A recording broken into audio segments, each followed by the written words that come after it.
And welcome in. Thank you for joining us here on this cloudy but nicely warm afternoon here at Columbia City Ballpark. I'm Jared Amos. Alongside with me is my partner and good friend, Coach Bell. Coach, thanks for joining me this afternoon. Hey, Coach Ambrose. It's always good to have time together with you and enjoy this opportunity to broadcast these games. So looking forward to it. This is one of the few home games this year for the Eagles. Looking at their Pay attention, Birdie. Looking at their upcoming schedule. They don't have, looks like maybe two or three more home games, and that's about it. This was definitely, for varsity wise, definitely an away year. Yeah, well, and two, right, with all the games that, I mean, this weather and the rain and it seems like they've lost a number of games, so I don't know how many they've had to move or make up and do all of that stuff as they go through either. So we were sitting at home the other night, and it was Thursday night. We watched the weather, and it wasn't supposed to rain or anything. And Lori, my wife, says, "It's raining." I said, "Well, of course, it's the afternoon for crying out loud." Right. Yep. That's almost what it's become. And I'm sure there was like a baseball game that day too. Yeah, it's like living in Florida. Every afternoon, you just count on it raining. Tonight is Military Appreciation Night for Columbia City Eagles and the fans. They also had the Columbia City Eagle travel baseball team just got recognized a little bit ago, the 10U team.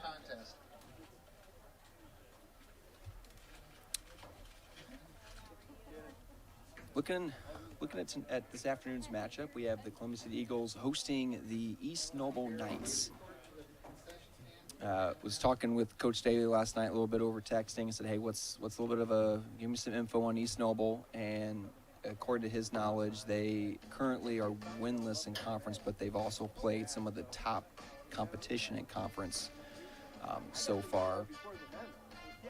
I know Columbia City, conference-wise, hasn't gone particularly the way that they hoped it would go. But again, they've also played some of the top competition with DeKalb, Huntington North. I think those are New Haven. Yeah, New Haven. So we started strong, opened up against Belmont, beat Belmont. Strong performance by Dylan Pickett, who on the mound, and he threw that no-hitter that night. So yep, you were correct. Looked strong, promising coming out, and then, like you said, it just kind of stumbled. And I think the weather starts to break you down a little bit on that too. You can't get into a routine and a rhythm, and so we could look at some of that. But you're right. I know this last week we lost to New Haven and DeKalb. Like you said, I think last week lost to Huntington North. So I think sitting at 1-3 now in the conference, I believe. Your guess is as good as mine. I've not done the best of job of kind of keeping up with wins and losses. I have some ball players throughout the day in different classes, and I'll ask them, but I've not been keeping track of their record so far this year.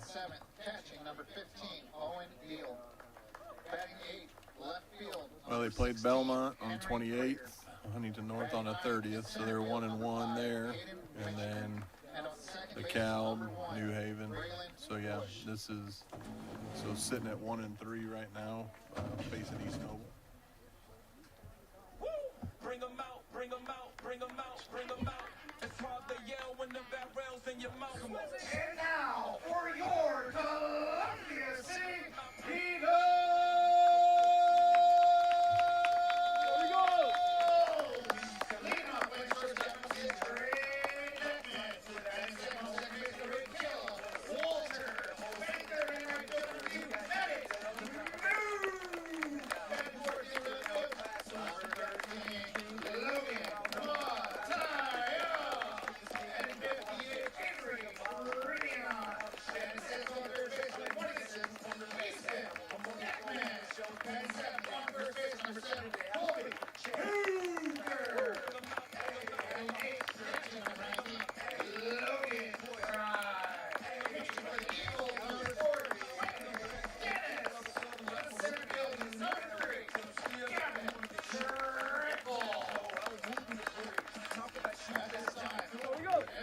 Please stand, face the flag. Gentlemen, remove your caps as we honor America with the playing of our national anthem.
And we want to, I want to thank Coach Leininger for that beautiful intro, as he always does. All right, so looking at the East Noble lineup, starting things off, the DH. I'm getting messed up here. There we go. That's what I need.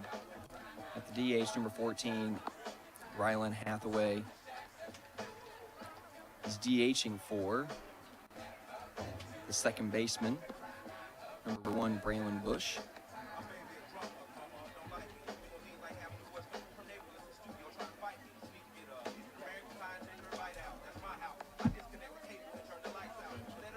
Batting third for the Knights, playing shortstop, number 11, Ian Ramey. Batting fourth, playing first base, number 21, Luke Coons. Playing third base, batting number 5, number 7, Jacob Fox. Playing right field, number 12, Jack Slater. Behind home plate, doing the catching duties this afternoon is number 15, Owen Deli. Batting 8th in center field, number 16, Henry Prater. And in the 9-hole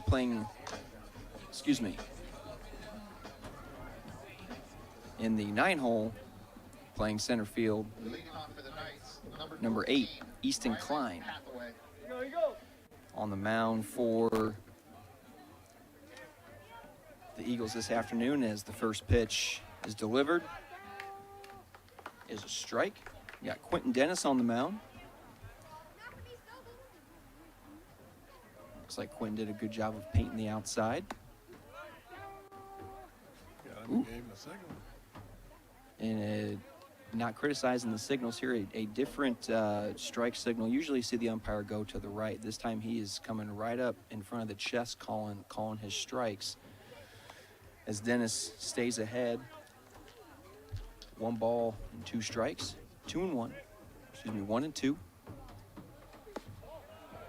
As he misses outside again, the count gets evened up at 2 and 2.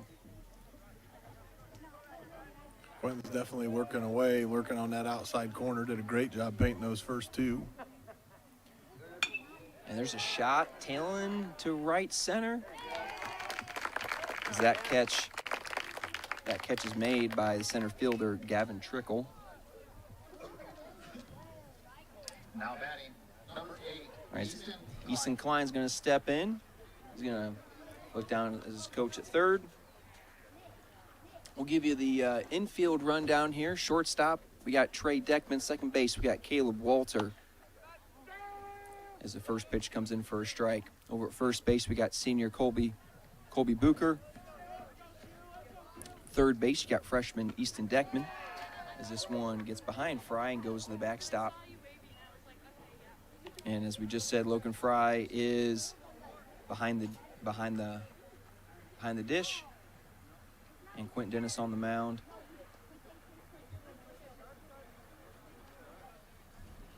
Got Gavin Trickle playing just a touch to the left of second base. Dennis doing a good job staying outside the plate, just like you said. Well, the umpire is definitely giving him a little bit wider. It looked like, I don't know if it's a little cutter over there, but There we the go. umpire is giving him a little bit of freedom on that outside, and Quentin's doing exactly what a good pitcher does, just keep pushing it out there and see how far he can get it. Batting number 11, Ian Ramey. And that's going to be something the Knights are going to have to adjust to, and the Eagles are going to need to pay attention to that as when they get to the bottom of the first, knowing that, hey, watch the outside corner. We were getting it on defense, as another swing and a miss comes from Ian Ramey. And Dennis has stayed ahead in the count in his first 3 batters faced, as an off-speed comes in there for a strike. As Ramey finds himself down 0-2. And there's another shot to Trickle in center. Trickle tailing back, and he does a good job of tracking this in. And Dennis makes quick work of the Knights with a 1-2-3, top of the first. It's a good start by the Eagles. I know Q's had a really good season, and I didn't do a very good job. We said this last year. We got to do a couple more games, Coach, so that we can get our back into our routine of finding the stats and doing all that stuff before we come up. But I know I've seen, as I've watched the scores come across and as the Twitter feeds to end the games, but I know Q's done a really good job, and it's great to see. You know, I remember when he moved in here a couple years ago.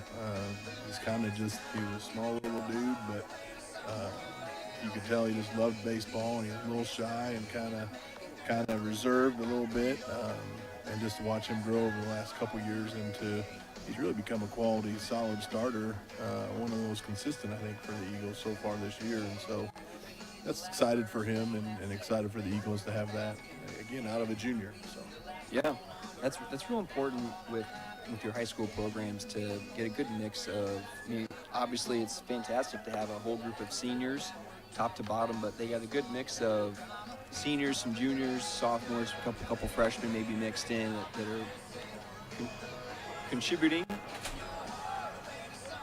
All right, give a rundown of this Eagles lineup here this afternoon. Leading off, shortstop, senior Trey Deckman. Batting second, playing second base, sophomore Caleb Walter. Batting third in right field, senior Maddox Moon. Batting fourth in left field, number 13, sophomore Logan Mattia. Batting fifth, DHing for Gavin Trickle, is senior Avery Premion. Batting sixth, third baseman, number 26, freshman Easton Deckman. Seventh is Colby Booker, senior, playing first base. We got eighth with Logan Fry, senior, behind the plate. And batting ninth is the man on the mound, Quentin Dennis, junior. And Trey Deckman steps in. He's going to get the first hacks here as he takes it just a few feet foul of the third base line. Off of Easton Klein on the mound for the East Noble Knights. Deckman's back in the box. Has an open stance as he takes that one in for a strike, and he's down the hole 0-2. Deckman, one of the top region players. Probably could argue he's one of the top players in the senior class for the state. He's gotten a lot of looks from scouts over the last month. Excited to see what his journey looks like after his senior season. He hits a high chopper to third. And there goes the first out for the Eagles. yeah, as you mentioned, Trey's got an opportunity. He signed earlier this year with Ball State. He's already got that set, and so, you know, it's kind of nice to get that stuff out of the way, get in here playing, get focused on what he's doing. He's had a really solid season leading the Eagles this year.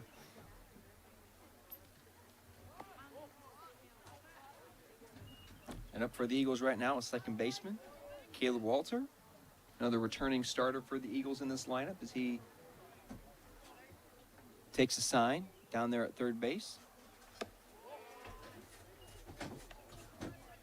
As Walter does a good job of staying back, and he's ahead in the count 0-2.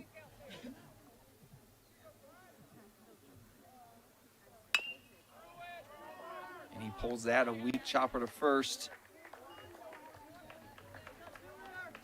As Coons is going to step on it for the easy second out. So far, 5 outs in, both pitchers have made quick work of their opposing lineup. Hopefully Maddox Moon can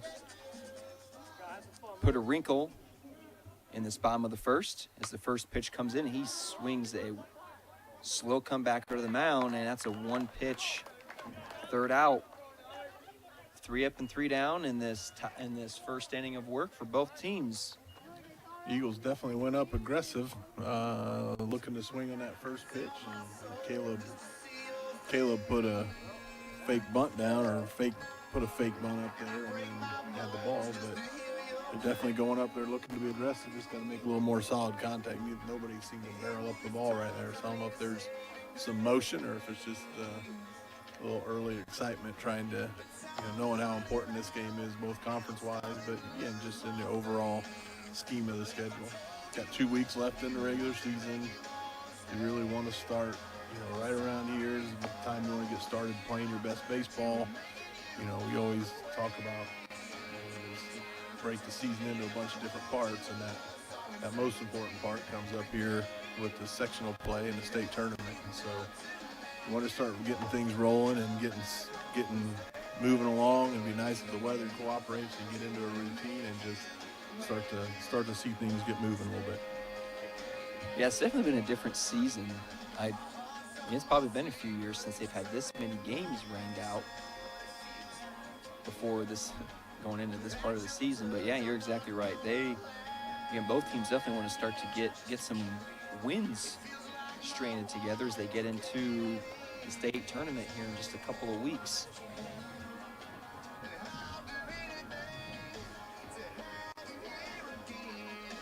Yeah, I know Coach Daly, the varsity sits at 10-8 overall right now, which I know is a little bit less than probably what they were expecting to be at this point in time. I know they're expecting to compete here at the top, and you can still battle there up towards the top, but just want to get things moving a little bit.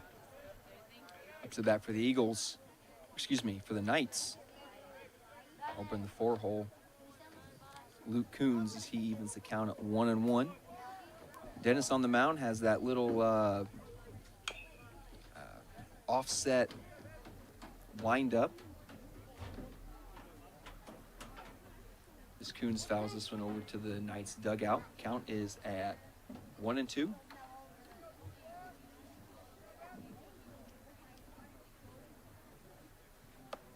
And there's a swing and a miss. Dennis gets his second strikeout of the afternoon. It's good in as pitching. Many innings. It's good pitching right there. Get into the pitcher's count, and then you can make them chase. So he was able to move that ball up a little bit and get him to chase that high one up there. So up to bat for the East Noble Knights. Number 7, Jacob Fox, third baseman. And Dennis again gets ahead. That's 5 straight. Again, he's gotten ahead in every single at-bat so far. Allows him to be more efficient as he delivers his second pitch, which gets fouled over towards the concession stand.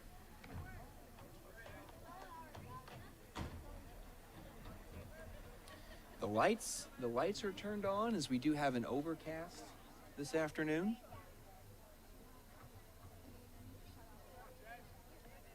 Dennis delivers, off speed, rings them up. And again, it looks like that's, when I say it's outside, it's on the outside half of the plate. And he's getting those. Both teams are going to get those this afternoon. We'll see. Q had a little bit of a pause there in his delivery, just enough to probably throw the timing off. It's something I hadn't seen. I don't know if that, I believe it was purposeful what he was doing. He just got up there at the top of his wind up there, and then just paused a little bit, just enough to get that batter out on his front foot. So smart pitching. So he's looking on top of his game here through 1 2/3 inning as he's even in the count here. He's definitely not taking any time getting set and delivering as this one goes to shallow right. Ooh. Looks like Moon didn't quite have the best view of it as he throws it in and hits Slater off the bounce as the Knights get their first hit of this afternoon. Yeah, I'm not sure if Maddox didn't get a good read off or just didn't seem to be tracking it real well. It's kind of his backhanded play. I think he probably could have liked to see him lay out for that one or give a little more energy to go get it. But definitely when it's got by, you like to see him hustle after it a little bit more, I think. So got to get that stuff out of your seniors for sure as we get into this time frame. Dennis continues to do what he's done most of the afternoon. Gets ahead. Knights have runners in their first runner in scoring position.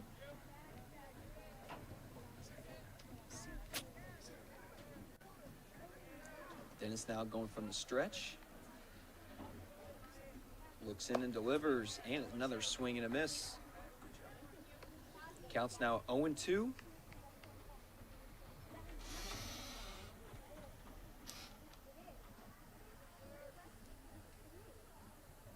We got the catcher Deli at the plate. Looking for something opposite or something up the middle here with 2 outs. We'll see if Slater starts to take a little bit of a 2-out lead here as Walter is holding him on respectfully. And Dennis steps off.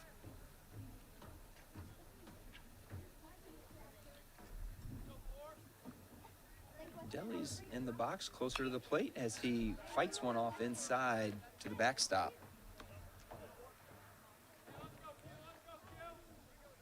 Fry's got to make sure he keeps anything that's in the dirt in front of him. We don't want to let the Slater over at second get to third, and then all it takes is just a little basic single to get him in.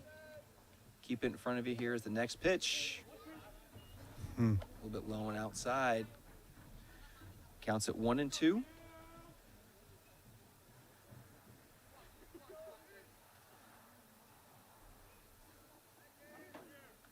Infield's playing straight up for the most part, other than Walter checking the runner at second. And there's an off-speed swing and a miss, and it's in the dirt. All right. So I'm gonna come back to something here in a second here. Through 2 innings. Through 1.5. I think I messed up. It's been a little while in here. Through 1.5 innings here, scoreless, 1 hit for the Knights. Eagles coming up looks to put some runs or some hits on the board here. All right, so everybody's aware of the ABS, the automatic ball strike. Oh, okay, yeah. In the MLB now this year. Sorry, it's a new analogy. Anti-lock Okay. braking Yeah, in the car? right. Yeah. So what we just saw there, ball goes in the dirt, and the umpire did exactly what you're supposed to do. If the ball is in the dirt and the catcher holds on to it on a swing and miss or drop third strike, he steps out and he puts his hands out like makes the safe signal to indicate that it's a drop third strike, swing and a miss. That tells the runner he needs to run to first. It tells the catcher to step over, and you got to get him out at first base. So I was watching John Boy Media a couple weeks ago about his clip on the video was this is what started ABS, and again maybe it was something different, but it was something related to that. Anyways, so I think it might have been early 2000s. I think it was a World Series or playoffs, deep playoffs. Angels, forget who was pitching, but same thing happened, and it was late in the game, and it ball goes in the dirt, and the umpire, in the video that you watch, I can't remember if he barely made the signal or if he didn't, but he the Angels didn't see him. It was the White Sox. That's what it was, 2005, because that's when the White Sox went to the World Series. I know I'm going on a rant here, and we'll come back to this. Excuse me here. As the Eagles look to get some offense going with Logan Matias stepping in as the count goes 2-0. But it was A.J. Przinsky. And so he swings and misses a drop third strike, and the umpire didn't really make a clear signal. And Matias just lines it right to the shortstop. Ramey for the first out. That sounded like that came off the end of the bat. Now batting number 5, Avery. Yeah, it looked like it had a good jump at first, but then, like you said, the shortstop had to take one step to his left and was right there. So Freeman steps in and looks at the first pitch hot. So Przinsky swinging and miss ball in the dirt, and he kind of looks around, and then he starts taking off. Well, the umpire didn't make a clear signal. Count moves to 1-1. Freeman steps out, regrips the bat.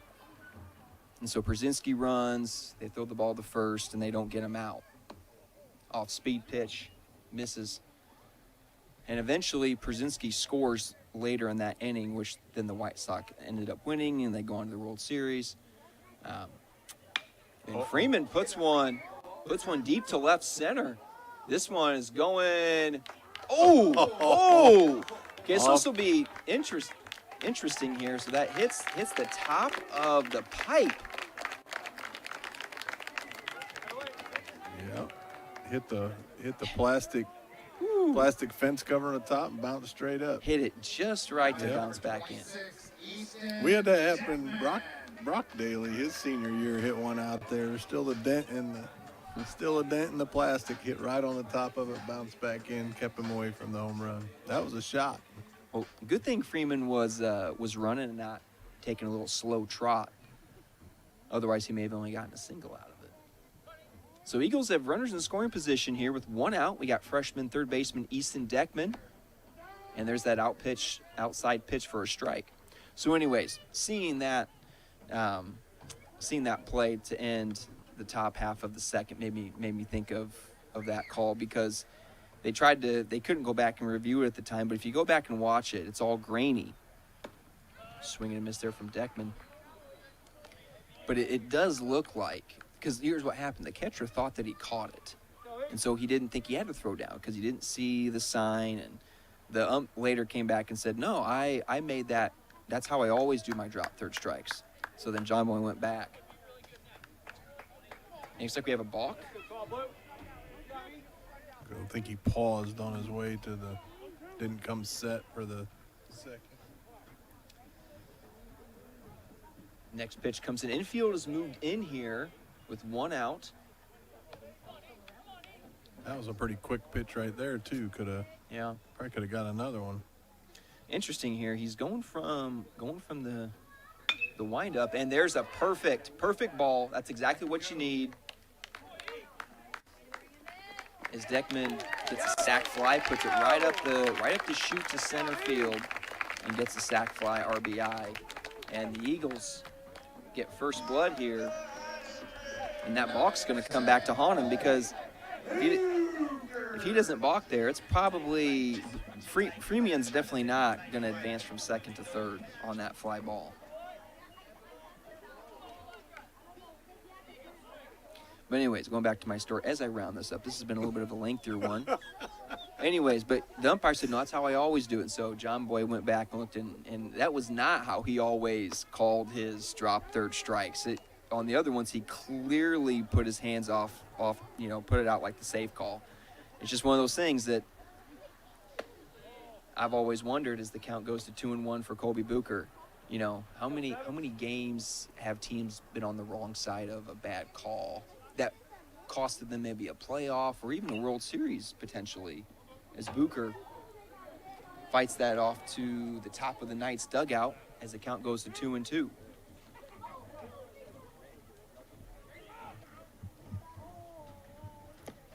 And Bucher gets out on his front foot, and the catcher tags him just in case it was a drop third strike.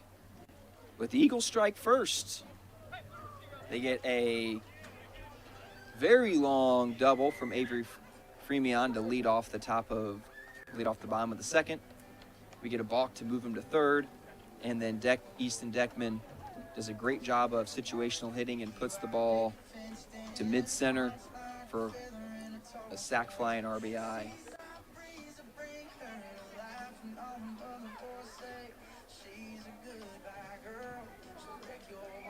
I will say the ABS has been something that's been just very fun to see umpires be held accountable.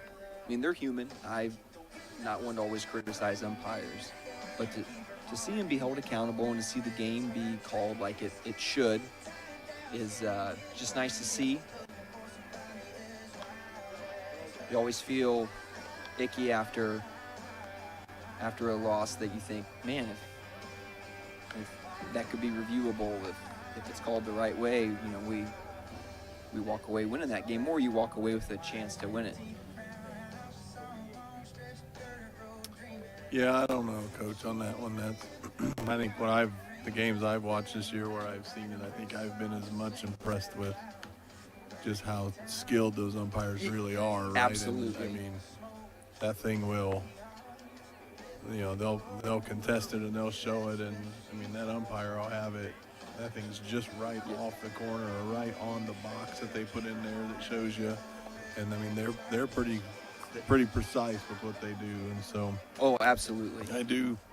I am impressed by that, and I do think I don't know, and maybe it's just an old traditionalist. I don't like change a whole lot, but you know, I think it takes a little bit of something away. I think it's part of the skill of the game, and you know, you got to be able to adjust. I think it's some of the life skills you got to be able to learn too, right? Like every umpire is going to call a little different, and I don't think any of them, well, maybe a few, but most of them were always pretty consistent about where it was.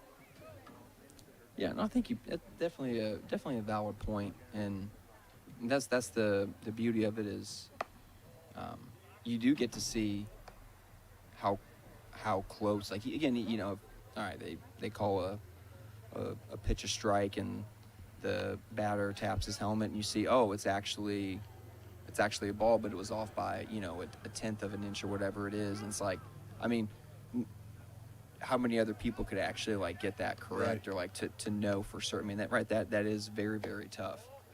As Dennis is even with the count here, 2-2. The Knights looking to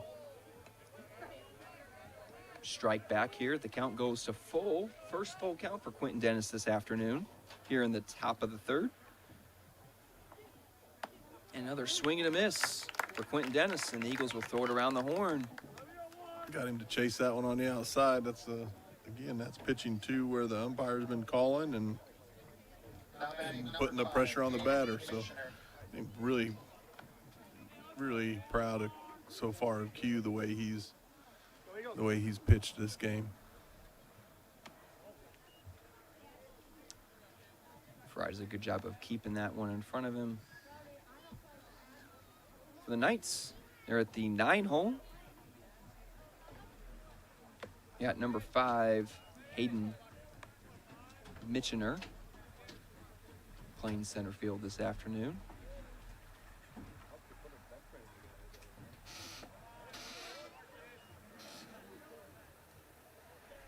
And Dennis doing something that's rare. He is behind 3-0 here. We'll see if Mitchener is got the red light or if he's got the green light. And he had the yellow light there. Yeah. Dennis walking the 9 hole. Now batting number 14, As the top of the lineup comes right back in, Rylan Hathaway, the DH. Eagles have 1 out. Dennis does a nice job of keeping the runner honest at first base.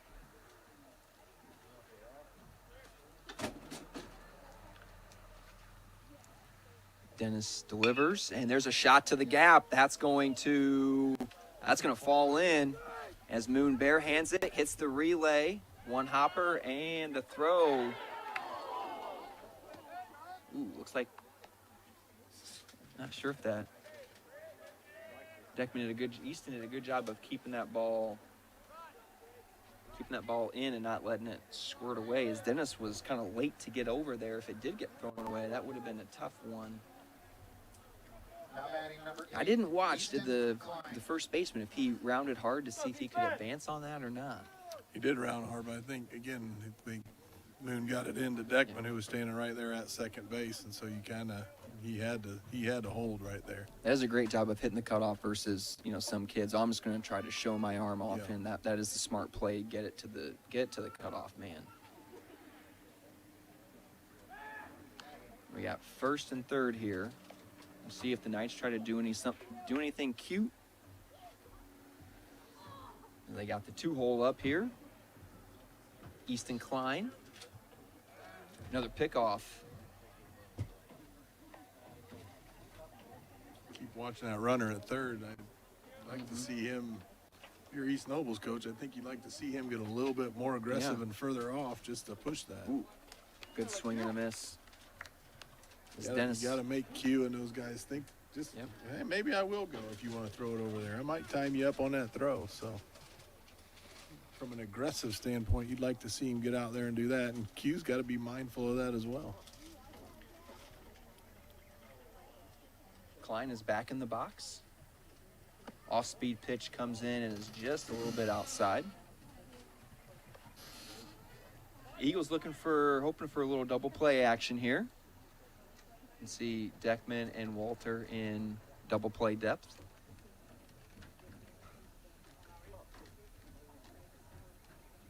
First base guy at first has a good lead. There's a bunt. Klein was not moving on that. I do like that thought by East Noble. Booker's holding the runner at first. Easton Deckman's back. I mean, you're probably gonna score the run there for sure, and you may even get a base hit out of it. Definitely the game within the game here. Ooh, and a called third strike. Eek. That's a tough one for East Nobles. Now they got 2 outs here. Surprised you didn't see anything other than just the bunt there. And again, I don't know the speed of Klein over there at first, we got Hathaway at first. I apologize. Klein was the batter there. You would imagine Hathaway's got some decent speed batting lead off, but you do have your 3-hole here. Ramey's 0 for 1. Dennis delivers. Ooh. And you can see Hathaway over there at first kind of dancing a little bit to make him try something.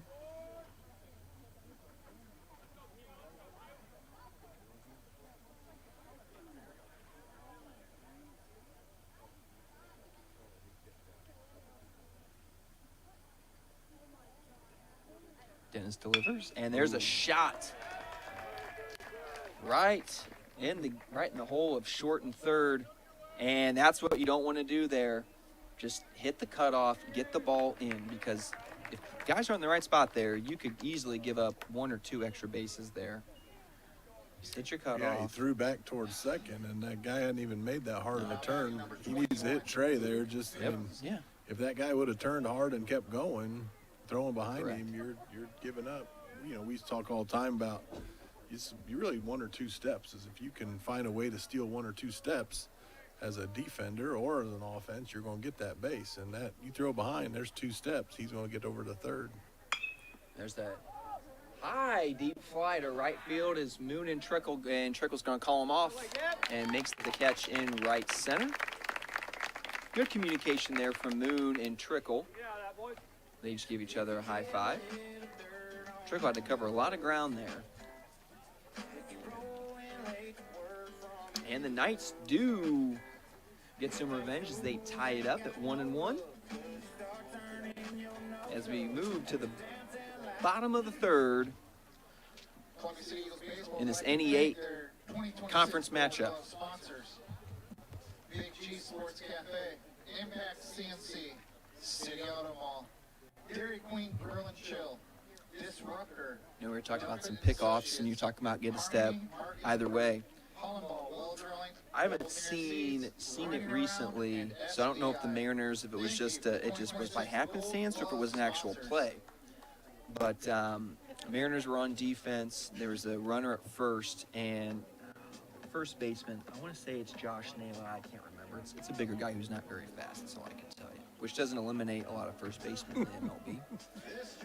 But there's a runner at first, and the first baseman takes a couple steps towards the bag. And then he takes a couple of steps back to his spot. And then the pitcher steps off and throws it to him, and they get and it wasn't even close, and it was genius. And when John Boy kind of broke it down, you could see the catcher give some sign as to, hey, and again, you're looking at one clip, so was it a sign of, hey, this is what we're running, or it was just by happenstance? But it looked really good. I haven't seen anything posted about it since. But just something different that you don't see very often is there's a shot to center.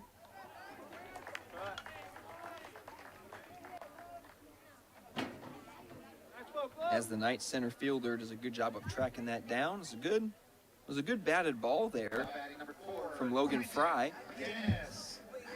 Sounded good. Keep hitting balls like that, you're gonna get some hits. As we get to the bottom of the lineup, as the pitcher Quentin Dennis steps in, gets a chance to contribute to his own cause. As he watches that one in for a strike. Ooh. Well, that one off the catcher's throwing hand. Dennis has one of those helmets where he's got the protector over his chin, his jaw. Looks like he's old school. I can't tell if he have gloves on or not. Yep. He does, okay. So Dennis did offer. So now we have an 0-2 count here. And the Knights are looking to get 2 quick outs. Ooh, that almost, it's like a little two-seam action kind of came back in. He is not not wasting any time as he check swings. And the appeal to first is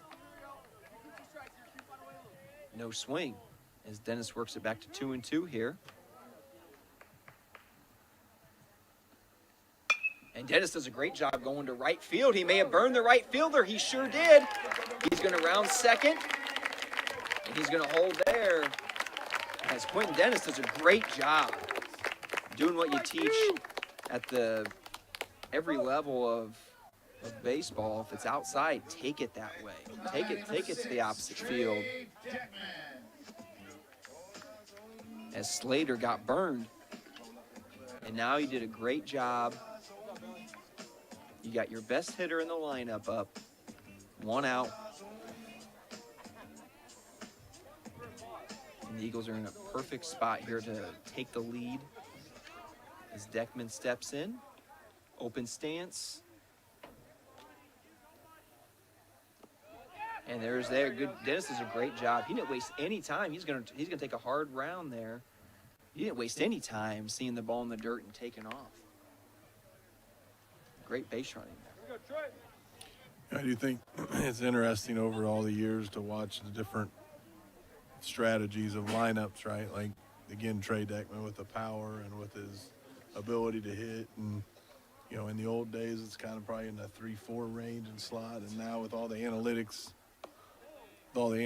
and everything, you want to, Coach Daly and I used to talk about this all the time. Like, man, let's get him as many swings as we can. So you get him in that first spot or that second spot. Right, kind of that Aaron Judge idea for the Yankees. There's a ball right into no man's land, dangerous territory. And Deckman does a great job of running that out. A lot of guys are going to dog that, think, I just gave up an easy. He does a great job. He was all sprint to second base. Yep, he's thinking 2 right out of the box. And center fielder probably, and again, it's hindsight. It's easy up here in the press box, but that wasn't shallow center field. That was kind of, maybe. Center field was playing pretty deep, too. Yeah, So. yeah, and he probably should be with Deckman up there. Yeah, that was about I mean, I'm not sure Trey could have dropped that one in any better No. in that spot. It was just right there in was. that Bermuda Triangle. As Caleb Walter steps in, he watches the first pitch strike on the outside corner. Pitcher kind of wrapped that one right around the corner. It's got some good movement on that.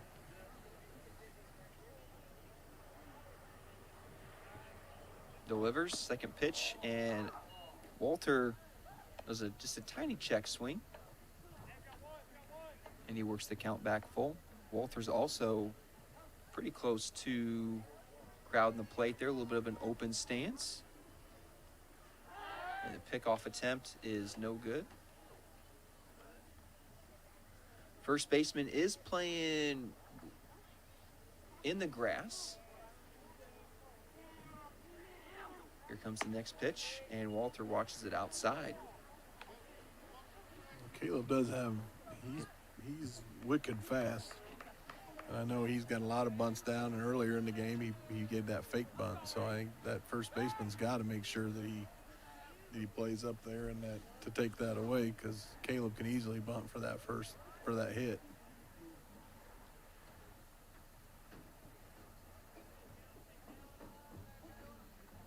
There's a beautiful rope. Ooh, just foul.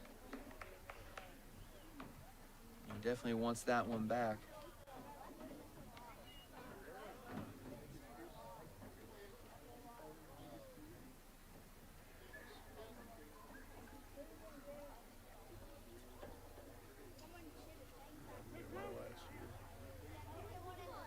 Walter steps back in. It counts at 2-2 with one out. Deckman's at second base.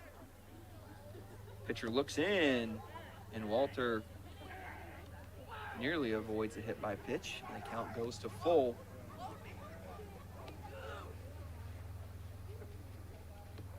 Kicks and deals, and there's another foul ball.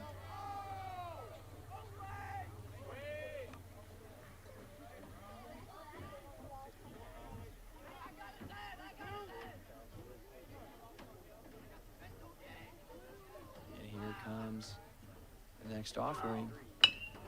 Roped it. He's going to drop in for a hit. We'll see. Deckman's going to round it, and he's going to go home. And he is safe. Walter, beautiful job of just putting the ball there. Again, pays off there. Trey coming out of that box, stretching that bloop single into that double right there. That's why you do it right there. You pays it off, get a 2-run lead now for the Eagles. Catcher's going to go out and have a short conversation.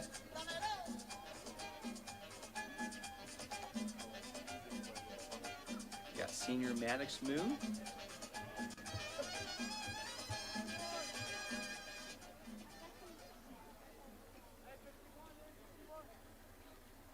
Let's go, 2. Got one out here. We'll see if Caleb can get any good jumps here. That one a little bit low. Oh, never mind. That is a strike.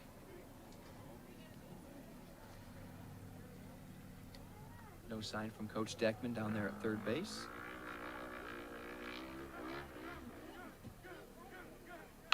And there's another shot to right. That's going to fall just inside the line.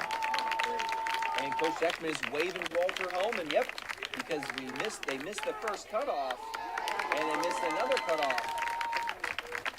So some defensive blunders here for the Knights allow the Eagles to tack on another run, a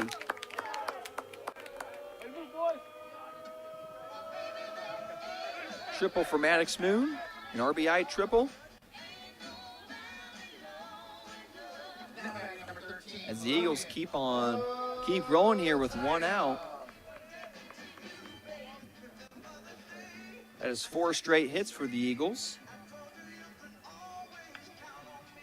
Score is now 4-1. They've put up 3 runs here, and a 4th run is knocking over on third base.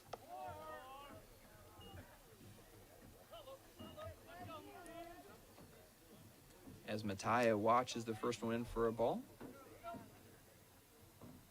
First baseman playing in. Infield is in here, and here comes Moon. He does a great job of avoiding that.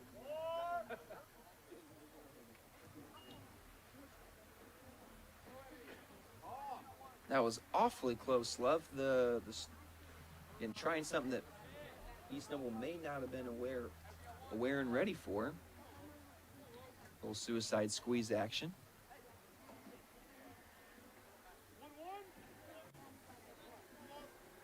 Infield still in, third baseman playing really in, and a swing and a miss there from Mattia to go down 1-2.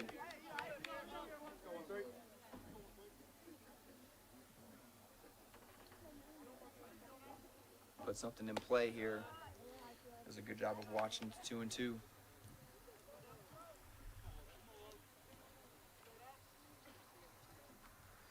Here comes the next one, and he puts one shallow left center. Moon's gonna tag, and that's gonna drop.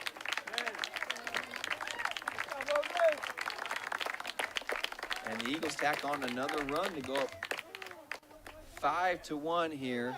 5 straight hits for the Eagles. Now at number 5, Avery. As Avery Freemion had a very long double his last time out, hitting the top of the yellow piping.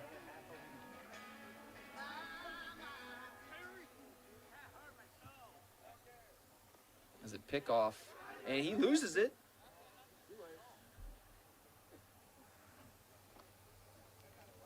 Mattia's just going to stay over there at first.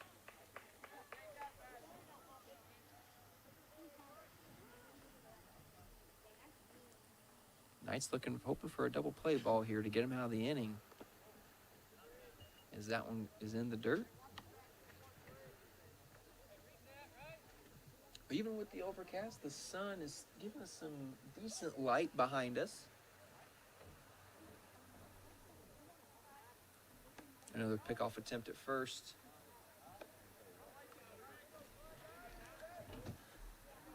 Got a huge hole out there in right center field. They're definitely playing for the pole in the outfield here. That's where you'd like to see Freemion look at that.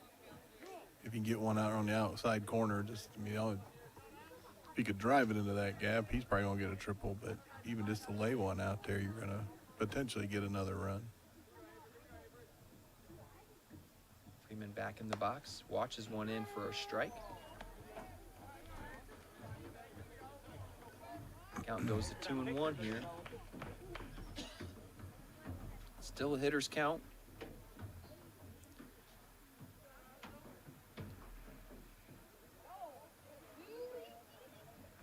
Mattia bouncing over there. First he takes off, and hit and run action. That reminds me, ball going down there to Deckman. Did you see the college baseball coach that just took one off the chest at first a couple weeks ago? Didn't even move. I mean, it wasn't anything that was a hot shot. Like, it was kind of a decent speed, and he just stood there and let it go right off his chest. I did not see that. There's another pickoff attempt. Sounds like something you would have done, Coach, when you were back there. Oh coaching. no, I would have moved out of the way. No way. Mattia takes off again, another hit and run, and that's shallow, but not far enough as they throw to first, try to get the double play. Freeman went the right direction that you want to go to on the right side there for a hit and run, but Now batting number nothing doing there. 26, Easton Deckman. You can't take this 4-run lead for granted. You still need to keep doing what you're doing. No lead is safe in baseball.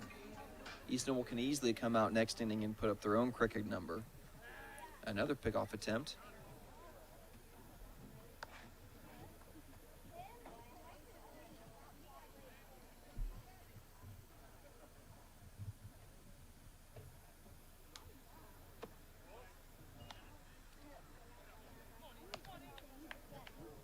Deckman gets ahead here with an off-speed pitch outside the zone.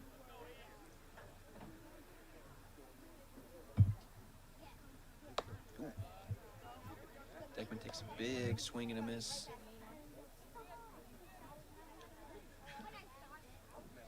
outfield still playing the pull to the left side here. And another, what could have been a scheduled hit and run.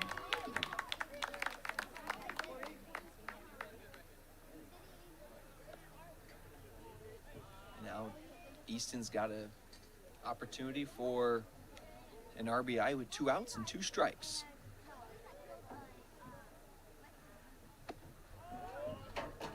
Easton lays off high pitch outside the zone.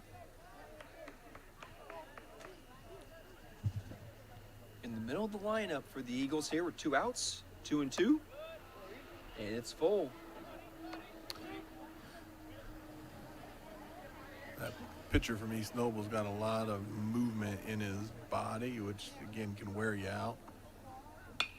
He seems to be really, again, as you get tired, I think what you start to see in those guys that have a lot of movement is they get a little more floppy, a little less firm and discipline in there, which then you start to see that come into their pitches and their location. So, Well, he definitely tacked up the pitch count in that half of the inning. It'll be interesting to see how he responds. Nobody's down there in the bullpen for East Noble. this is what we want, though, right? When you talk about every time you play, you want to win every inning, and so Eagles got the first run in the second inning. East Noble didn't score, so they won that one, 1-0.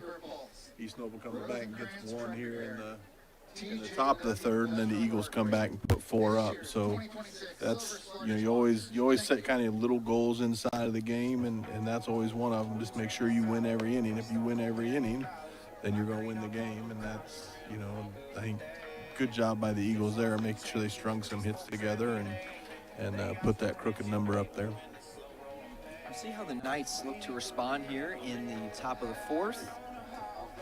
Again, they've played the better half of the conference, and they've had some close games. So this is not an opponent where it's gonna be all right, we put up 4 runs, we can just coast here. You're gonna have to continue to keep the pedal down, like you were just saying, Coach. And again, I think talk to Trey a little bit at school each day, and talking to Coach Daly a little bit, and I think all through the season, the up and down, it's just kind of seems like every game has been 1 inning. And so as we talk about getting ready for the state tournament, those are the things you start recognizing. Those are the things you start working on. And like you said, let's make sure we don't have that 1 inning. Let's make sure that we keep doing something each inning to make sure if that 1 inning does come, that we've given ourselves enough cushion. So can't lose focus, can't lose your game plan that you're attacking or your hitting plan as you go up. And, so you just want to keep that mental game going. We got to say, I like the design of the league guide that Coach Daly has put together, or whoever he had design it for him.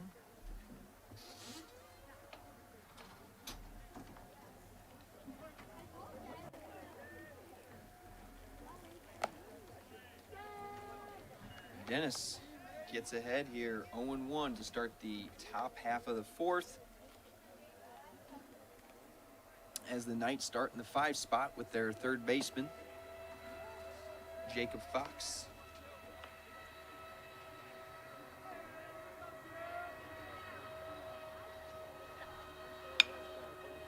Hard grounder to short. Deckman scoops it up, fires to first. As Fox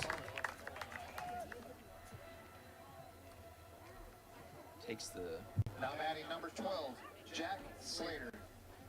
Takes the run down to first base. I do think that's another thing as you look at Fry up there. He's got the radio antenna to the back of his catcher's gear, and as he's running down there to first, he's got the earpiece flopping out of his ear. Again, just the improvement of the game, the movement of what's happening in Major League Baseball down to college baseball, now moving down into high school ball with the pitch count system or the pitch track systems or whatever you call those. But, now these guys, they just signal in the pitch that they want. There are no more signs to the catcher. The catcher's not calling the game necessarily. pitching coach can come over there and just punch in those numbers, and the catcher's got it and the pitcher's got it, and they go from there. Yeah, that is something that I did not, just because I don't pay attention as much as I used to. Is Quentin gets another swing and a miss to start the top, or excuse me, to Now batting number get the second out of the fourth. Owen Hill. I did not realize that technology was a thing until I was watching a video on YouTube and them talking about what you just. I know there's a technical term for it now, but right, that Fry's got it in there and Dennis has it in there, and right, there is no, put your finger down here, this or that. Right. Which does take an element of the game away from, at least when you're watching, broadcast of trying to guess. All right, what's coming up here? Oh, looks like he's putting this finger down. It's going here. You can try and guess for your, fan that enjoys doing that. But now that's not something that you see very often. And I'd be curious to know how many pitchers do that. If it's more of a new thing, or if the old school guys that are still in the league prefer just to put the fingers down. Well, I think most of the games I see, I think you're seeing it, and I would argue that probably does. I think it speeds up the game. Yeah. I think, it's not. When your coach, especially at the high school level, I'm sure you got the coaches calling it, so you're not getting shake-offs, and you're not getting, this is what we're going with, and this is how we go, and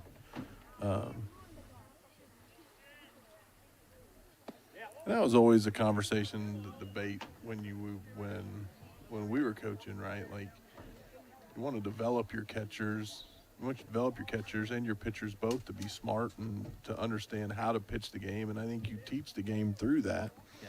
And so that was always maybe a younger catcher you would call a little bit more of the game, but as you get older, you've been training and teaching those guys the way you want to do it. And I think Fry's calling. I do see him putting numbers down, so he may be calling the game some. Yeah. I know when Coach Huffman was up, we would let our catchers call it most of the time, but there would be certain times where Coach would take over and make sure that this is what we were going to throw in this situation. So.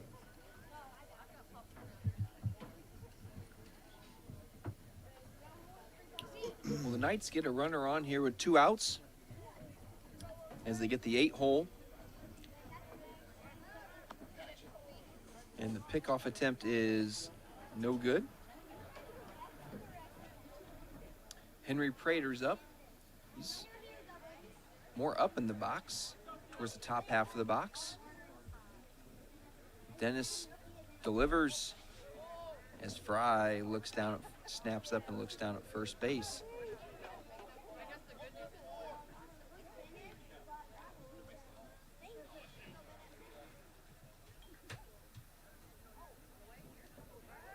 Ooh, another pickoff attempt. Goes for naught. We're in the top of the 4th here. Dennis delivers, and there's a shot going to go right to center field. This Triple does a good job of sprinting to it and getting it in. As the Knights have strung some base runners together here as they get to the bottom of the order. This is the guy. This is, again, nothing against your East Noble's 9-hitter, but usually your 9-hitter, that you got to get this guy out. You don't get this guy out now, we're at the top of the order. Bases are going to be loaded, or depending on what happens here, you could be runner at first, something. But you want to get the 9-hole hitter out, especially when you got 2 outs. Coach Huffman on his way out to the mound to talk to Quentin.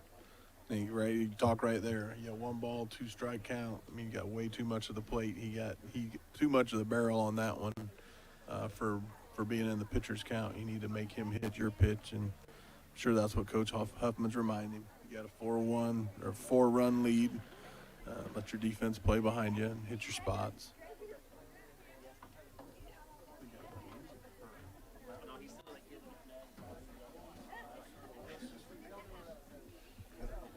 All right, we got a big at bat here for both teams. You get a base hit. Not sure of the speed at second, but you get a base hit. You can tack on a run. Ooh, it has a pass ball, and that's gonna And now you got to get him out at first. You don't have second and third open. That is That one's going to sting. That could come back to bite you here. You can't have another pass ball because now that could bring in the runner from third. It's just those little things there that they start to tack up. Even though you got a 4-run lead, this can easily shrink down to a 1-run lead. And there's that strike. Boy, Fry held that one there long enough to get him to call it, huh? He did. And Dennis gets the count even.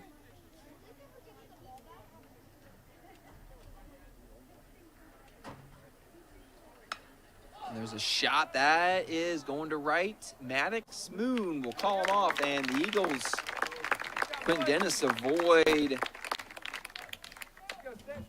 the Knights putting up some runs there to do a good job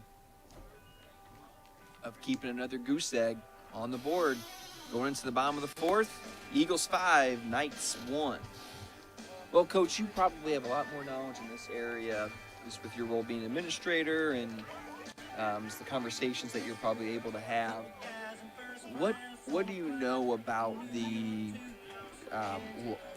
NIL-ish thing that the IHSAA passed a few weeks ago? And how could that affect? That PBA or Sure. personal branding. Yeah. Yeah. I don't know a lot. I've not kept up on a lot of that stuff. I saw it on the news the other night.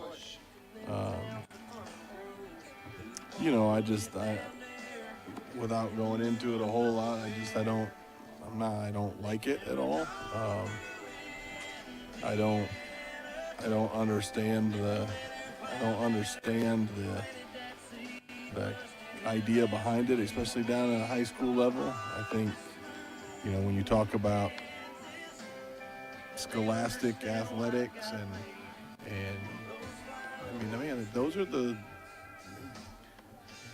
you got to teach teamwork. You got to teach being a part of something bigger than yourself. I think, we've talked about this from coaching circles for years, is like, that's what you've always tried to create is, and kids have always wanted, people always want to be part of something bigger than themselves. They want to feel a part of something bigger than themselves. And those are the things that you learn through any of these team sports, right? And now my fear is, when you get into this situation, how do I get a kid who, he's out there getting some kind of, and I don't know if it's money or what kind of stuff they can get anymore, but with it, I think it is a little less restrictive from what I heard, or a little more restrictive, but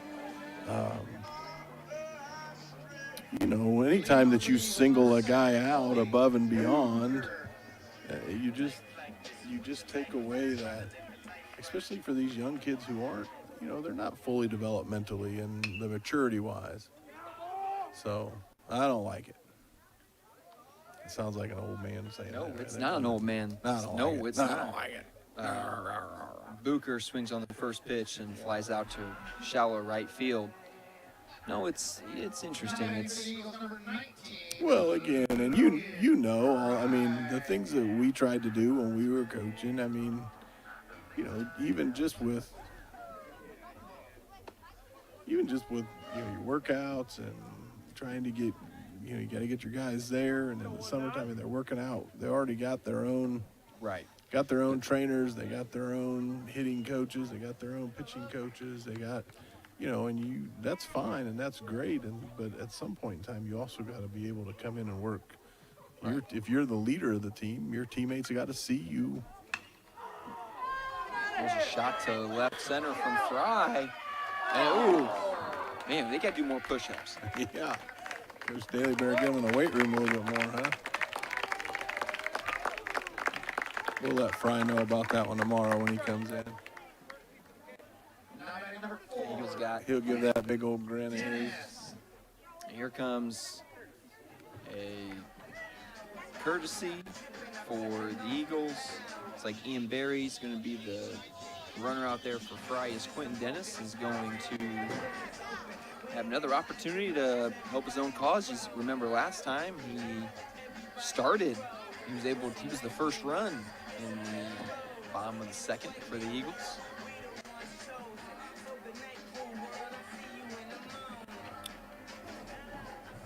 Correction, that might have been the bottom of the third. Well, going back to our conversations, Dennis hits a wheat chopper, barehanded by the first base or by the pitcher, and he's saved. Ooh, that was close. That was close. Pitcher turned the wrong way. he He turned did. all the way around. We talked earlier about, right? Like it really comes down to one step, two steps. I think that turning all the way around gave the runner 2 extra steps. I think he probably was safe. Senior Braylon Bush on the mound for the Knights. As Trey Deckman's going to step up. Another opportunity here for an RBI.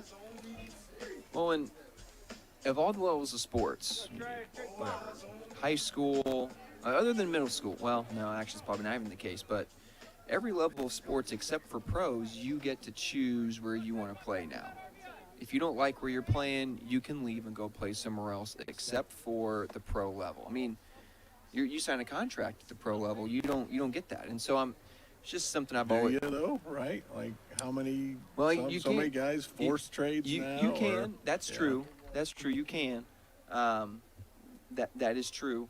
But when you're young and in the league, ooh, there's a deep shot, and that is going to leave the yard. Home run. Trey Deckman. He was sitting on that one looking to drive one, and he got just what he wanted. So. And they add to this lead here.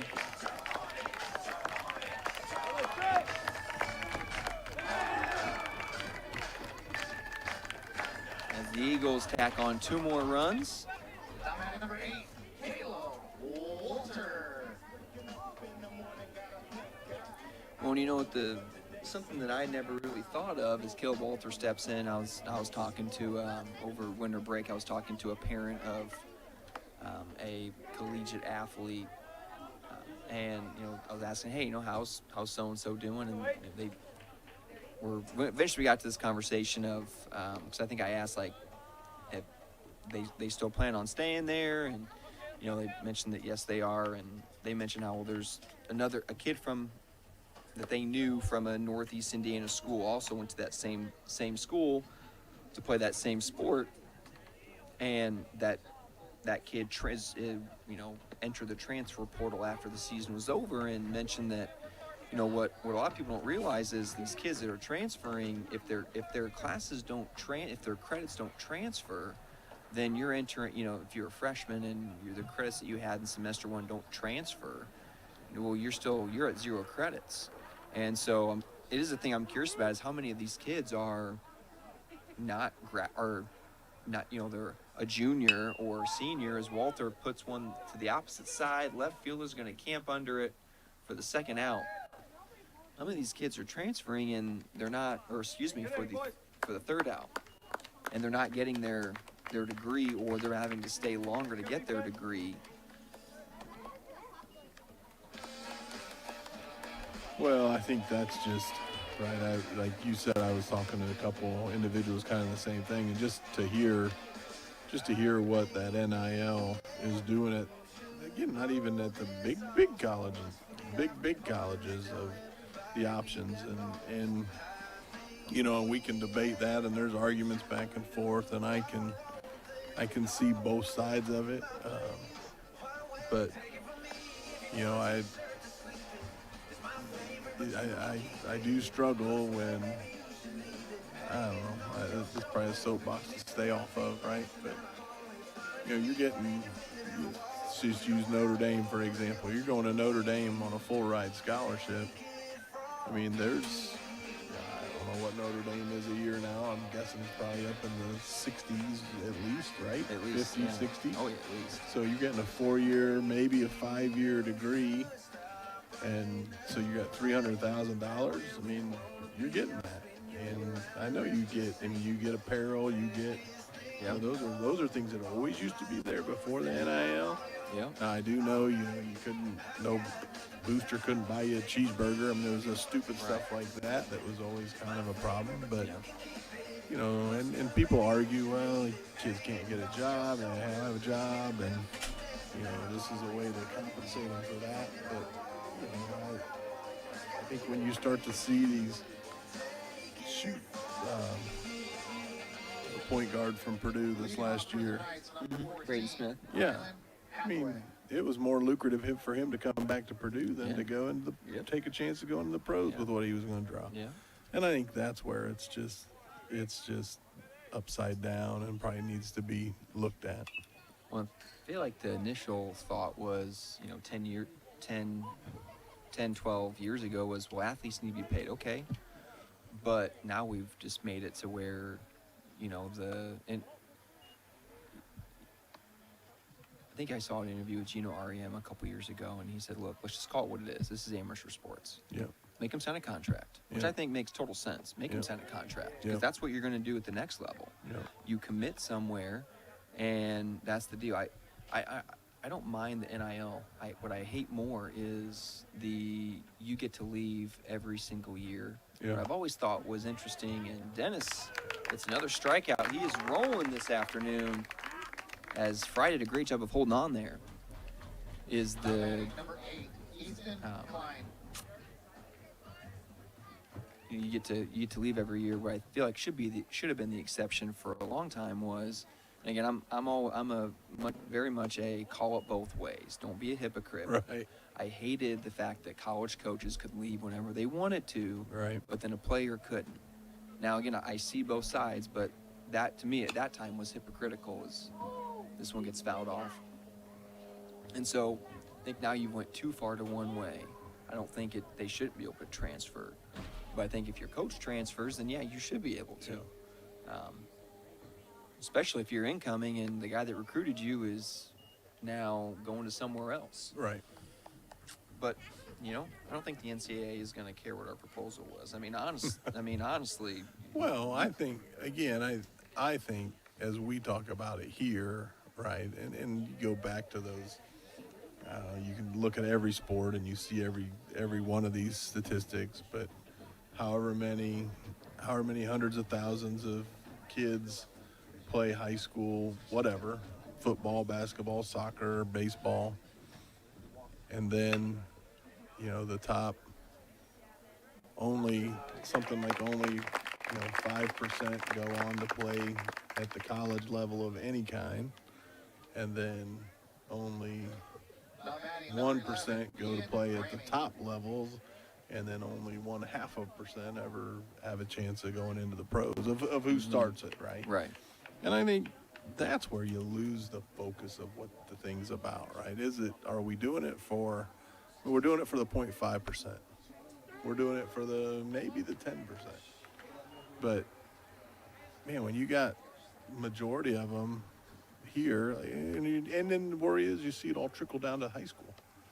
Every one of these things eventually is trickling down to high school, like we're seeing here with this. Yeah. The IHSA, I think it was last year that passed. You now get one transfer, one transfer in your career. Yeah. One free of charge, no questions asked. Here we go. You can go wherever you want. Yeah. And that's, Yeah. I mean, some people argue, and I never like this argument for anything, but, well, they were doing it anyway, so you might as well just legalize. Well, shoot, then why do we have any laws if that's kind of what, right? Sure. If we just break them, then we'll change them, then I have a problem with that. Yeah. So, Well, then it just opens okay, up off for, my soapbox.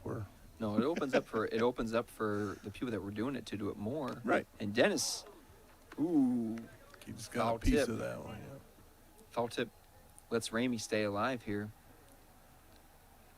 Well, but at what point does it not be, when does it become, how do you prevent,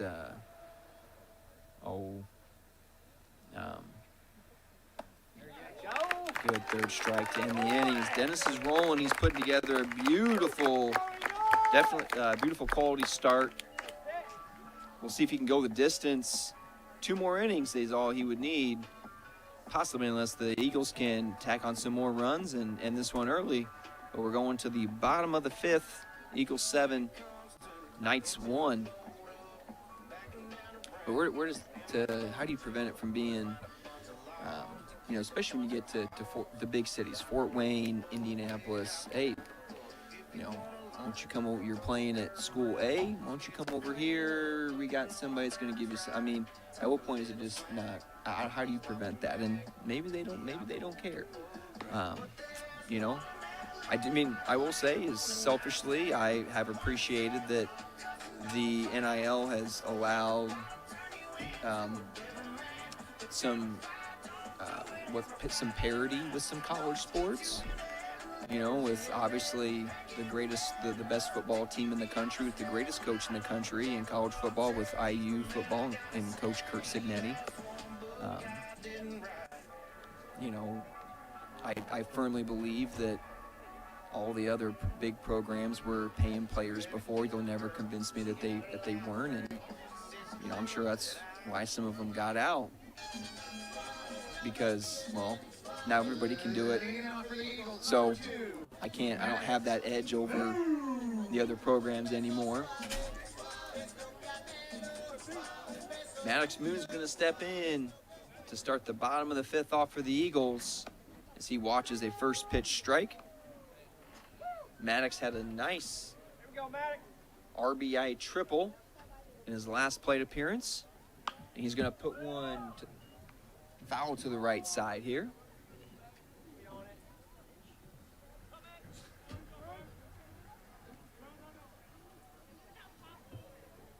Looks like softball. I don't know. Does softball have the night off, or they away as well? They were practicing when we came out. I don't know.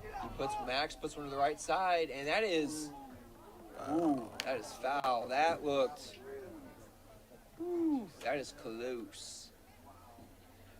Appreciate the umpire's effort to run about a quarter of the way to the outfield and make sure he got what he believed is the correct call.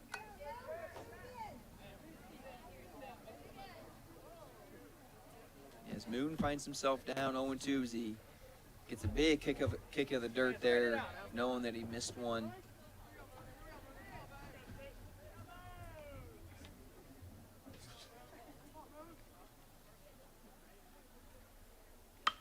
And he does a great job taking it the opposite way. Beautiful piece of hitting there from Maddox Moon.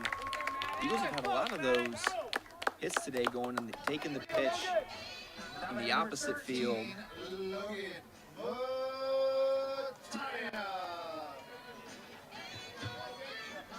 Mattia gets his sign down there from Coach Deckman at third base.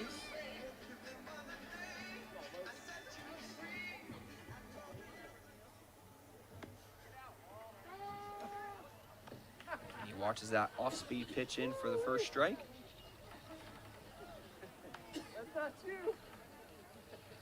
Maddox Moon at first base. He has the hand protectors. He takes off in a hit and run.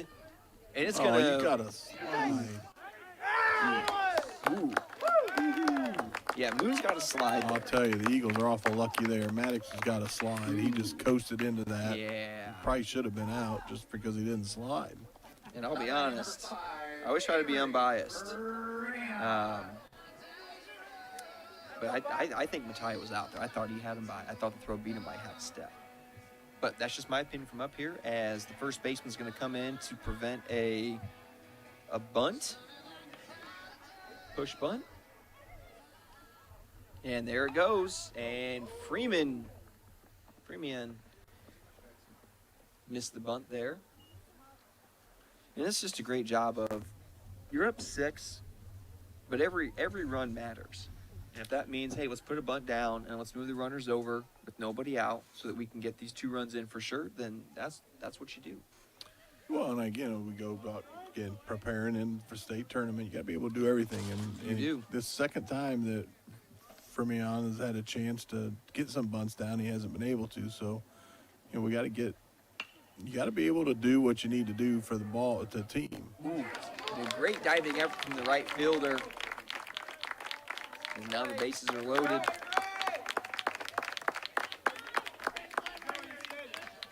And that was hit Now batting number 26, Easton.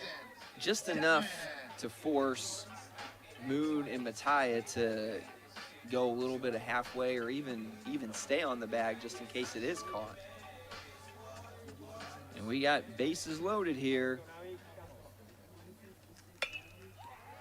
And there's a shot to the outfield in the gap. That's going to drop. As the Eagles add on another run.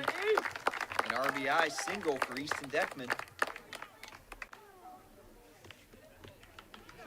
Batting number 7, Colby Booger.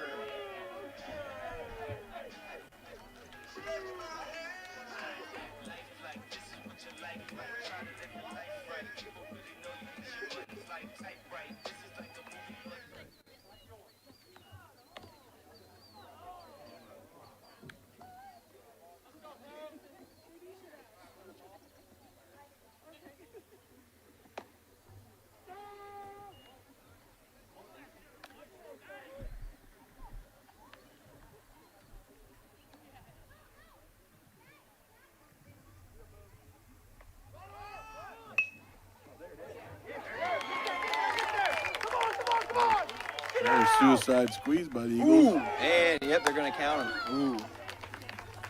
Booker got that suicide squeeze down.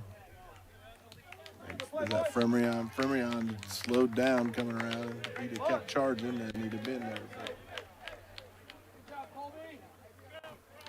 Again, you hate to.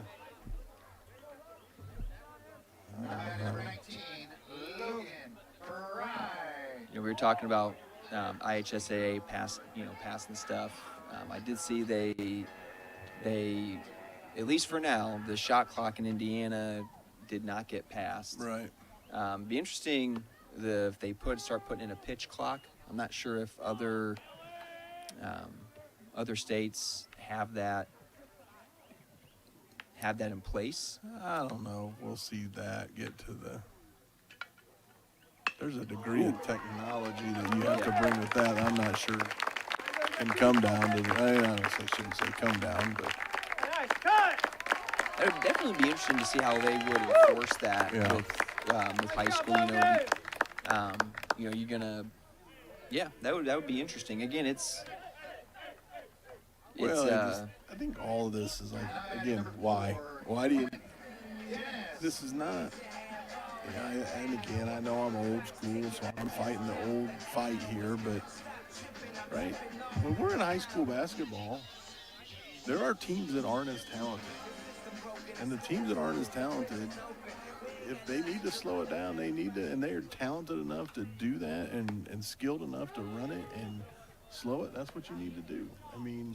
Right, if the rule's there and that's part of your strategy, right? I mean, again, I'm sure we could probably look at other rules that are in place in other sports that, hey, if it's there, you use it to your advantage, or well, again, be able to, I mean, coach it to it, right? Like, again, I don't remember one of the sectional games. Ooh, nice play there by the second baseman. I think one of the teams that our boys played in the sectional won their sectional championship 15-13 or something. It was one of those region schools, but it was, I think I heard that was like 15-13 that they won their sectional final game. And it's like, okay. I mean, yes, is that probably a boring game? Probably. But, yeah. But at the same point in time, if you take advantage of your ability to play that way, then why are you penalized? So, got to change it behind the plate. Cooper Graves is coming in. I know. Okay, good. Coach Eberly and I have been talking quite a bit. No, never mind. Coop was just there to warm him up. So Gravy. I think Coop's moved up. He's up with the varsity most of the time. I know he's been pitching quite a bit. I think he's probably bullpen catching. But I think he's been slinging it from the mound a little bit as we go. So Gravy's such a good kid. I remember coaching him in 7th grade and see him in 8th grade as well. Such a good kid. He's humble. You're never going to see. He's never going to do anything that's going to hurt the team on the field. He's never going to do something that you could interpret as. yeah. He's never going to give the umpire a chance to. Yeah. Do something. I'm not saying that we have other guys that do that, but he's just a great kid, and since he's on there, he's just a product. I mean, again, I know his know his dad, know his parents, and again, product of good parents. But man, I remember Koopy when he came out. We saw him every year in our camps, and Yeah. he was just always one of the most excited, one of the most hardworking. He just loves baseball, and he loves all kinds of sports. But I think he truly loves baseball, and you just see him happy to be out here. So Yeah. I'm always, again, it's nice to see just every year how many kids come out and try out. That there's that many kids that want to be a part of the program, that want to play baseball. And Leading off for the Knights, number 21, Luke. it's coaching the middle school. The last few years, there's been so many kids that have been coming through, and I don't, again, me not being from here, I don't know kids before I go into it. I don't know parents. I don't know anything. And so, when I talk to, whether it's the, 8th grade coach or, whoever it might be, like, hey, here's Mike, what do you know about these kids? Just from a, whether sports they play, this and that. And last few years, most of the kids that I've had in 7th grade basketball, when it comes right back to the backstop, most of the kids, especially when I coach with Coach Marshall and Coach Fuller last year, Coach Marshall was telling me, yeah, this guy, a lot of these guys are baseball guys. And that's good. It's good to see the kids want to be a part of the program, and hopefully the program can, I know they're, again, regular season wise, conference wise, not where they want to be. And so hopefully that's something that next year it's different for them, and hopefully they can make a deep state run. You can use this as some momentum here. But well, again, I think that's always, like we talked about earlier, that's what you always try to break that season down. We always tried to break that season down in 3 parts, right? Like the first part of the season was always, and you kind of giving everybody a shot. You're kind of giving people to show, to earn their spot on, to earn their spot out. What role are you going to play in those early games? I mean, you want to win them all, but it's at the same point in time, you're evaluating as much in that first part, because that first part doesn't mean anything other than racking up wins. And this is my philosophy. Then the second season then comes your conference, right? That's your first chance to win the title. It's one of the first goals you always have as your team, and you want to finish high and obviously win the conference every year, and then that third season then becomes a state tournament. And as you said, how many times have you had? I remember a team in Garrett basketball. They won one game, 2 games, maybe. I think they won 2 games all regular season, but they won all 3 games of the sectional and ended up being sectional championship. So, nobody remembers that their record in the season was 5-25. They were still called sectional champs, and so, I think that's always the biggest part. If you can keep that focus both in your guys, especially, baseball, just because of the number of games in high school they play. We play a major league schedule in high school level. I mean, playing 5-6 games a week in 6 days. 7 games in 6 days sometimes, and it's just, it can drag right there in the middle, and you can seem like forever away. So how do you keep that focus on what's important, which, again, ultimately it's that state tournament. And that's going to be the challenge. I think that's going to be a challenging thing for this group here, is the season hasn't gone the way that you thought it was going to go. Right. Really, if you think about it, I mean, and again, I love the confidence. I remember last year hearing from some guys like, oh, we're going to win state. Listen, try and win conference, then try and win, take it one step at a time, and they haven't gotten there yet. And that's not a knock on them, as Slater puts one in the gap. That's going to move a runner from first to third.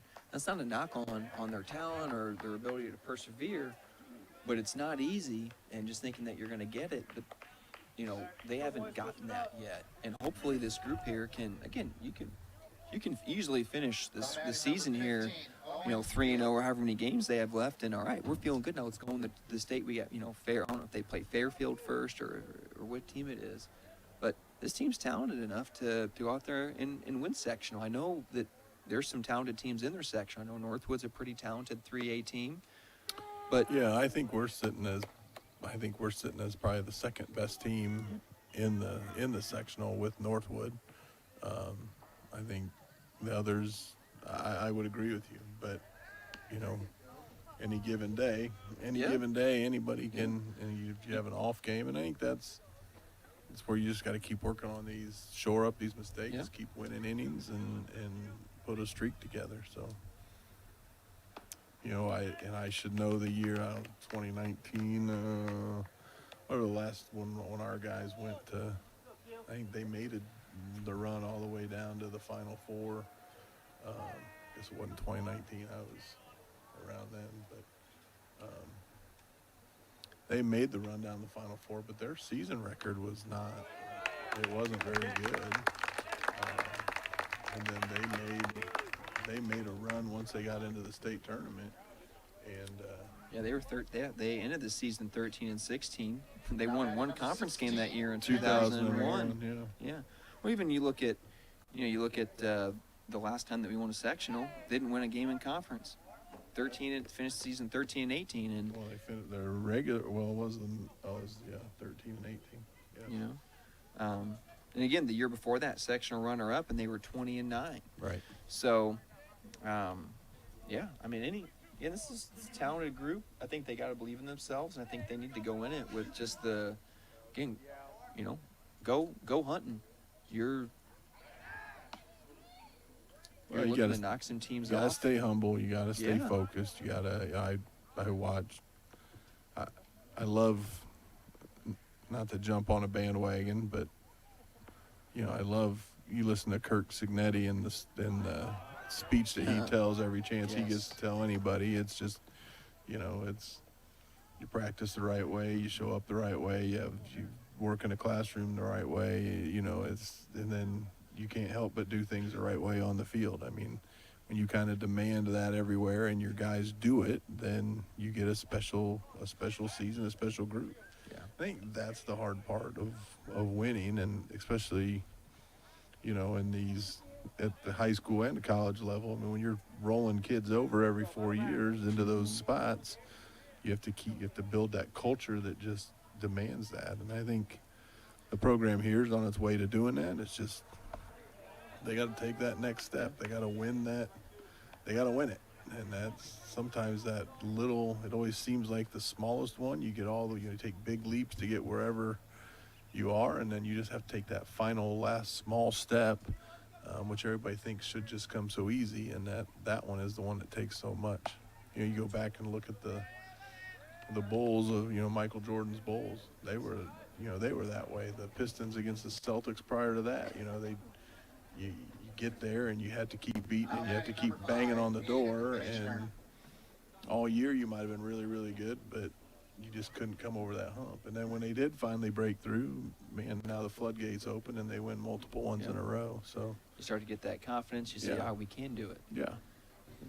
And I think that's what Coach Daly and the Eagles need to do. And they get that breakthrough, then I think you'll see that. I think the youth programs here are strong. I think the number of kids coming into the program are strong. You said we got talent.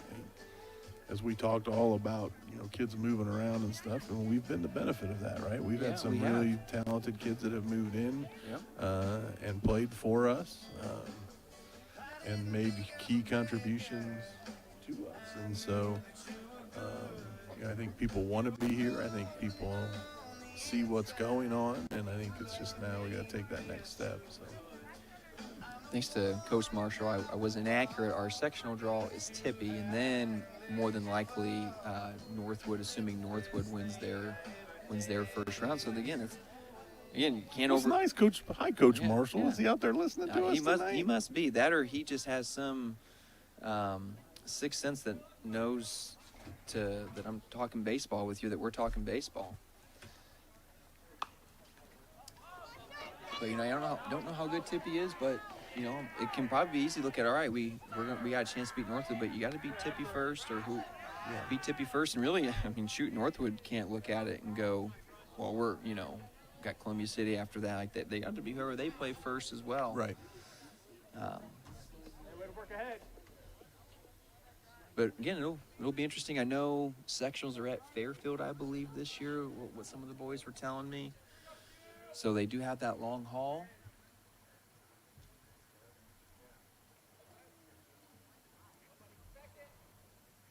Dennis is staying in here. Coach Huffman had a short mountain visit. Again, this is, you know, all right, they're up 10-1 here. Some of these runs don't matter. No, I think you have to come out here and look, these runs can't score. Like this is where you start what we just said a little bit ago. Like these little things here, you got to win this battle right here. Even though, yeah, you're up 10-1, you got to win this battle, and you can't let them think that they can get back in this. And there's a shot, and that's going to squeeze through. Here's going to be one run's going to come through. Dennis just misses getting out of the inning here. He's got another chance as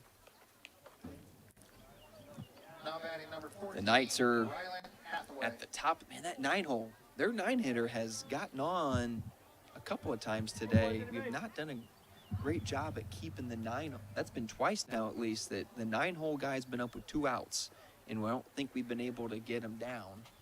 Nothing against their 9-hole guy, it's just the 9-hole in general. And there's an inside pitch, and Dennis should get out of it as Deckman's going to step on the bag. And he gets out of this inning with minimal damage. That's good. You get bases loaded twice. Well, bases loaded, you only give up 1 run. We'll see if the Eagles can tack on 2 more runs to send us home early before any potential rain possibly comes in, if there's any.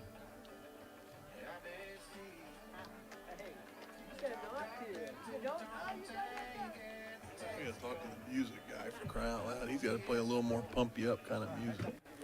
What the heck is going on down there? I don't know if that Bonstedt kid even knows what good music is for crying out loud. Well, you know, I appreciate that it's music that you can at least understand the lyrics to. It's getting close to my bedtime down there, Kane. You can't be playing this slow stuff and I'll fall asleep. All right, so looking ahead here for the Eagles, according to the media guide, I'm not sure if any games have been plugged in because of rainouts, but looking ahead here, according to the media guide, East Noble. Let me tell you what's coming up this week. We got Leo. I got this. Oh, you got Coach Daly's email. I got the Twib notes. Are you on that I got as well? the Twib notes. Yeah. Remember the old? I You're do. probably not old enough Nope. to remember the Twib notes. No, I'm not. Used to watch those on Saturday morning. All right, give us a rundown. Well, the JV's at East Noble tonight. My guess is looking at the sky. They may have got a little rained out up there, but tomorrow, JV's got a home game against Angola, 5:30. Thursday, Varsity's at Leo. So again, back into that conference. This is always, like you said, this is this hard stretch of our conference. As we get down the back side, I mean, kind of get into that DeKalb, then you get Leo, Norwell in that stretch. And then Friday, the Varsity's at home against Whitco. That's senior night. Right now, I know they're talking all week. The weather was supposed to be clear on Friday and maybe a chance of rain on Saturday. And I saw this morning they kind of pushed that rain back into Friday. So you hate to see senior night get messed with. But I think they changed it up. I don't think they always do it the last home game anymore. I think they put a little wiggle room in there. So Yeah, they definitely got a chance here to, again, get on a roll. Obviously, you're not going to win conference, but at this point, you're looking to get on a roll here to get into the state tournament in almost 2 weeks. Tomorrow will be 2 weeks. Leading off for the Eagles, You number got 6. Norwell next week to end out conference. You got an invitational on the Saturday to round off the season, and you get right into the most important part of the season. Trey Deckman's going to step in. Homerton had a 2-run shot to left field in his last at bat. And he puts one deep in the hole to shortstop. He stops it, but he's not going to get Trey out. And Trey is a triple shy of the cycle.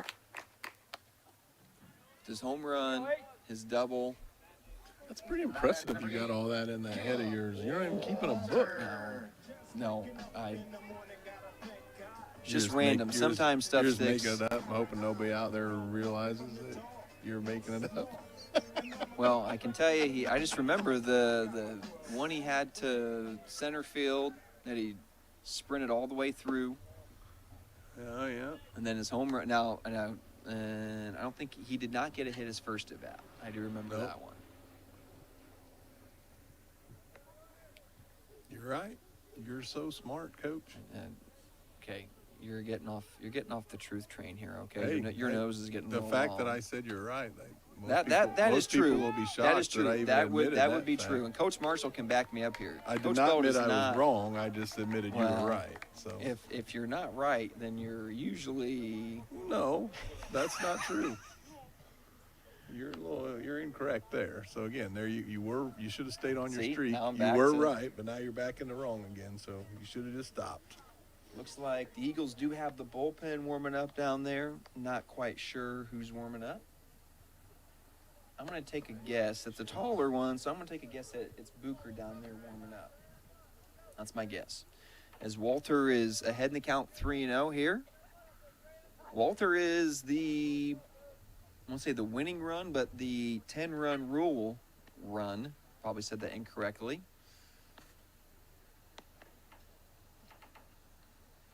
You can see there is a decent breeze, been a consistent breeze this afternoon.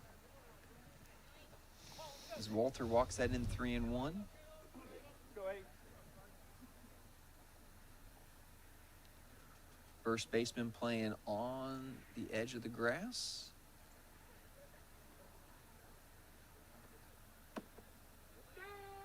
And there's a strike. As the count is back to the count is now at full. 3-2 here. Go base that ball for it. Center fielder playing just a touch to the right of second base. Playing mostly straight up here. And Caleb doesn't offer at the ball four, and that's going to bring up Maddox Moon. Now batting number 2, Maddox. Max has had a good number of hard hit balls this afternoon.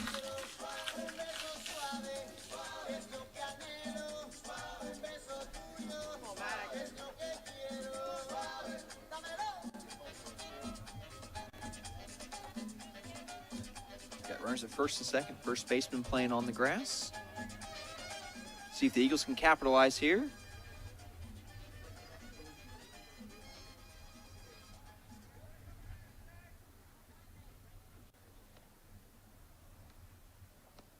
Nice to see that the double steal going on, and Deckman and Walter are going to both be safe as the throw is down to third.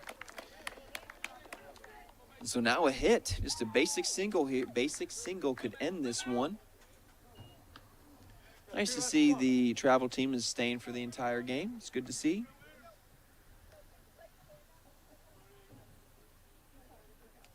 Also see some students out here I think there's supporting. autographs after the night Oh, okay. tonight. I think if I remember right.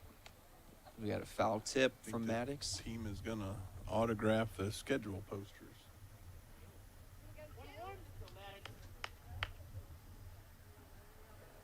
Come on now, move. Maddox Moon counts at 1-1. Off speed pitch is going to be slow roll to first base. Ooh, and Deckman is going to be, he slipped going home, and he's lucky there that he did not get caught in the pickle.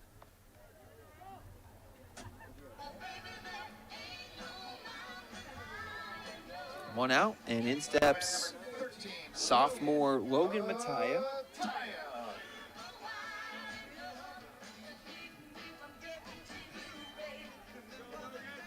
See if Mattia can put something in the gap here.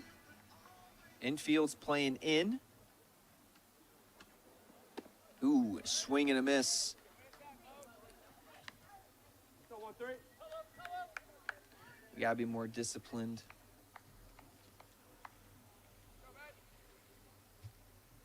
Your approach here can't change.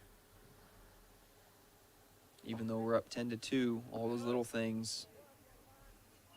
Keep doing what you do the whole season.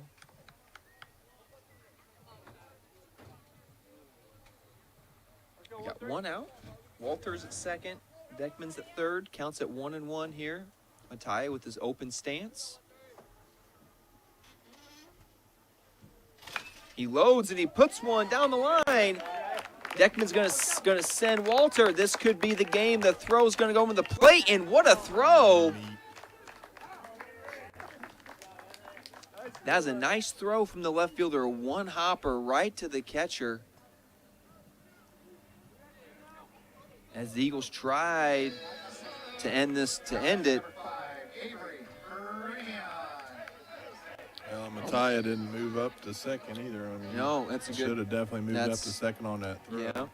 Again, these are the little things that you're working on, that you want to work on as you're preparing for that. Yeah. This next stage of the season. And so. he'd even hit the cutoff, so I was going straight through. Right, he Right. should have been rounding it and looking to see, is the cutoff guy catching it, and then you take off. Yeah. Freeman's back in the box. Mattia dances around. It's a dirt ball read. Is that exactly right? Like that ball's in the dirt. Ball, And he should have been gone. He's already making his way back. I mean, he's got to read that out of the pitcher's hand that it's going to be down in dirt and take that jump, take off. That's the aggressive again. How do you steal a run or two? Yeah. Because if you do that all season long, then when you get to the sectionals where it matters a lot more, you're already doing, because that's what the good players are going to do. That's what that's what the really really good players are going to do, or that's what they should be doing, and that's probably why they're really really good. And again, that's right. That's how you steal a base. That's how you get an extra base. Now your team's in scoring position. Again, it doesn't matter that we're up 11-2 here. You don't change how you play, because the top teams in our conference aren't going to change the way they play either. Right. DeKalb doesn't change the way that they play when they play us. Leo last year. I mean, everything stays the same.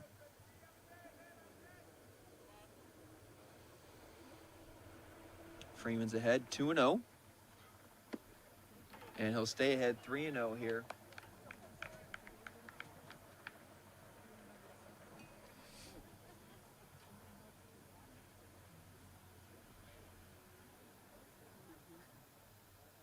And a pickoff move to first is no good.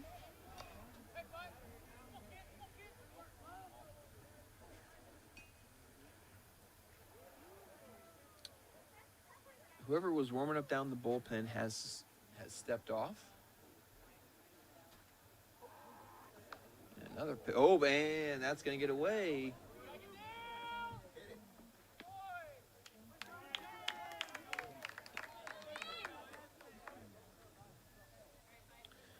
Not really sure why they're trying to pick off multiple times.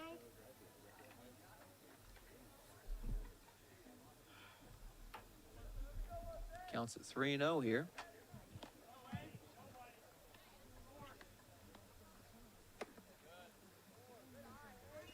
All right, and that's gonna move Easton Deckman. Now batting number 26, Easton Deckman. 2 outs here, looking to put something up the middle or to the right side. And you got a nice gap there in center, as the center fielder is definitely playing pole for Easton.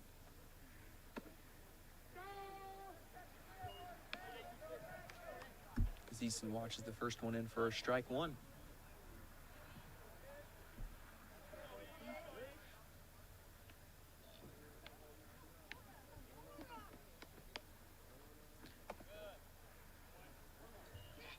Easton watches an inside pitch for ball one.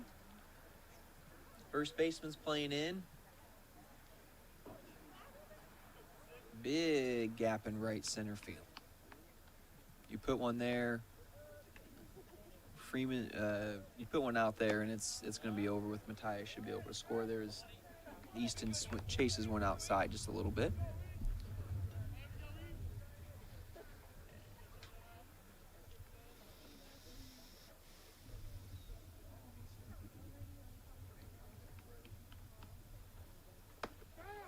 And there's a called third strike inside. All right, boys, let's go, D. Well, the Eagles had a chance. Now we move to the top of the 7th. We'll see if Quentin Dennis is going to get the complete game. And Coach Daly is going to come out to the home plate. Crew chief, I'm going to guess some changes are going to be coming here. I don't see Dennis stepping out to the mound. I see Bucher making his way. I'm going to guess he's going to the mound. Looks like Bucher's making his way to the mound. He is. So Quentin Dennis should be in line to get the win.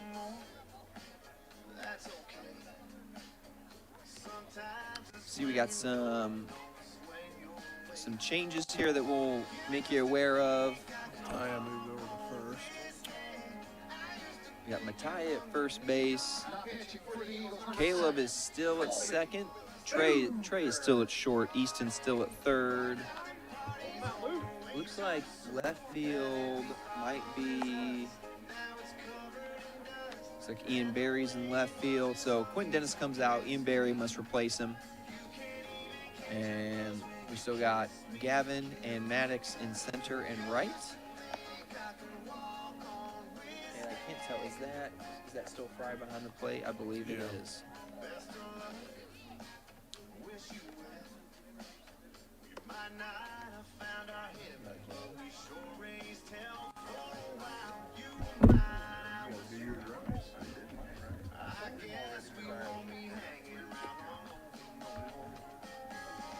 I'll get you a better one.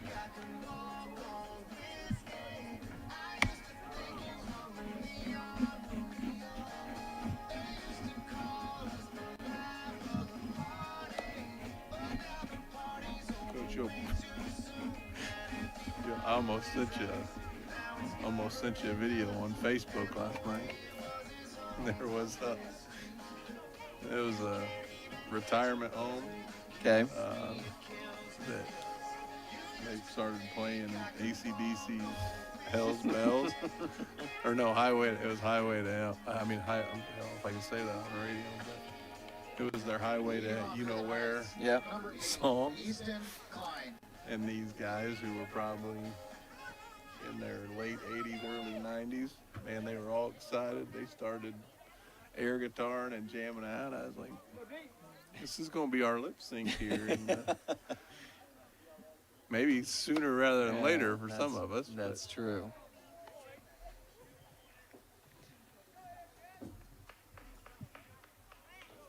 Bobby Bucher looking to finish things out here. He's not in line for, unless he goes through a lot of batters, he is not in line for the save. So he gets behind 2-0 here.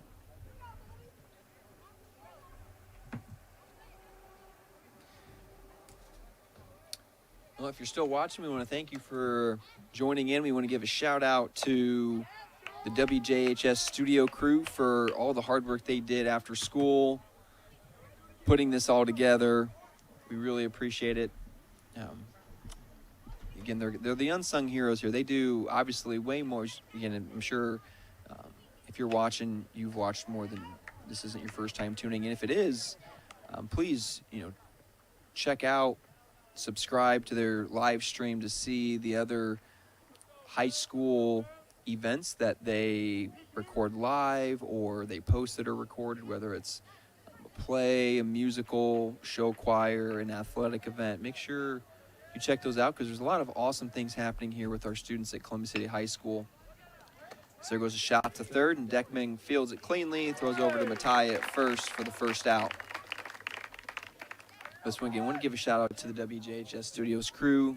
Mr. Glaza does a great job of facilitating an awesome environment for the kids to not just learn, but also practice and get skills, and they get to hopefully then use after high school. So we want to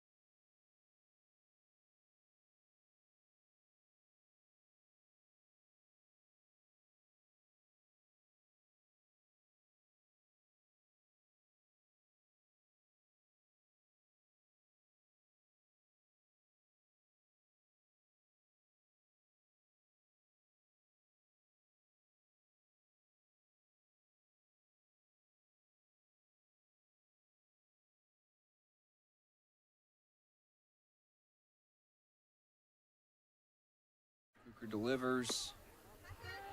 He stays behind. Oh, he evens it up, 1-1.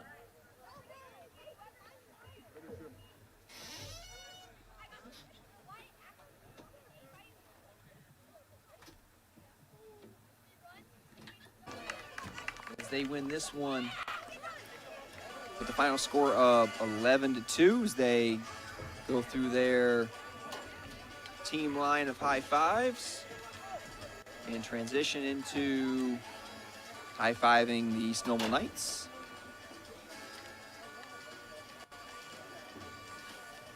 Well, Coacher, it was great to spend the evening with you as always. Yes, glad that we were able to get out here for at least one game this year. Yeah. Glad it worked out. Yeah, it's always fun.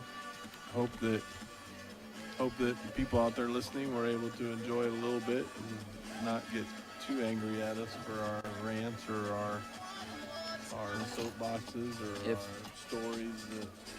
If you don't like it, respectfully, YouTube does have the mute button. Respectfully, and you know what? We'll never know. So it won't be disrespectful to us. We'll never know. So I want to echo your thank all the great kids that do a great job of putting this on. I mean, it's a first-class production all the time, and the things that they do are just amazing. And I think, again, it's a testament to Mr. Glaza and all the work that he does to put this in. And it's just, we have great opportunities here at Columbia City and Whitney County Consolidated Schools, and it's just great when our kids can showcase this out there, and then hopefully we can be a little bit a part of it. So, well said.